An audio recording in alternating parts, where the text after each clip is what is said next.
Now, no matter what team you play for, you will always encounter a situation where you're playing on the back foot. And what I mean by that is there'll always be a time where you're going to be squashed in defending and the opposition is just going to be constantly attacking you. Now, the most important thing to do, obviously, in this scenario is to not concede. Everyone watching this will know that is an obvious fact, but most people in games don't actually play as if that's the case. So the number one thing to do when you're under a lot of pressure is to not take any risks at the back.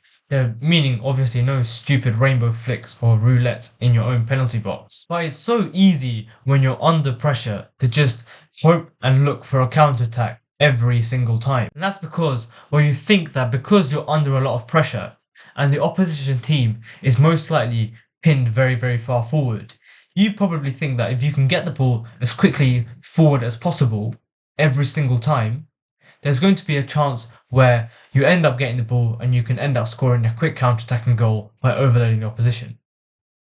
And I'll be honest, yes, sometimes that is the case. But as I said, your primary focus in this period of time is not actually to score a goal, but rather to not concede. And here's the thing, most of your counterattacks will probably go to waste. You'll probably end up losing the ball to one of their defenders and then they're going to keep the pressure on you. And if you keep trying to play long passes and counterattacks every single time you're under pressure, and let's say every single time you fail, there is going to be consistent pressure on your defense up to the point where the opposition will inevitably score a goal. So unless there is a 100% chance clear cut counterattack where you know that if you go forward and you play that quick counterattack, you're going to score, you need to keep possession. So as soon as you win the ball back and you try to clear the danger, instead of trying to rush forward as fast as you can,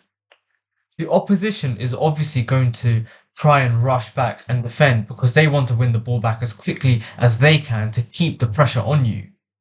So you need to make sure that you can get players in your team around you such that if you were to receive the ball, you can play quick passes through their press, through their rush to win the ball back as quickly as you can. And that way you can then relieve the pressure and you can now have possession. Now this may seem very counterintuitive when you're on the pitch because a lot of the time I see when our team is under pressure, we just try and hoof the ball up and every single attacker just tries to get the ball and just run in a straight line towards their goal. And literally 100% of the time, I have not seen us score a goal from that. And we actually end up losing possession and the opposition still mounts pressure on us. Now, as I said, it's important that you don't take any risks specifically when you're in your defensive third. But ultimately, your main goal in this period of time is to actually relieve the pressure without conceding a goal, which means that possession is key, not wasting the opportunity to get the ball back and for you to then go on the attack and pressure your opponents, rather than simply hitting quick counterattacks where your opponent can easily win the ball back and keep the pressure on you.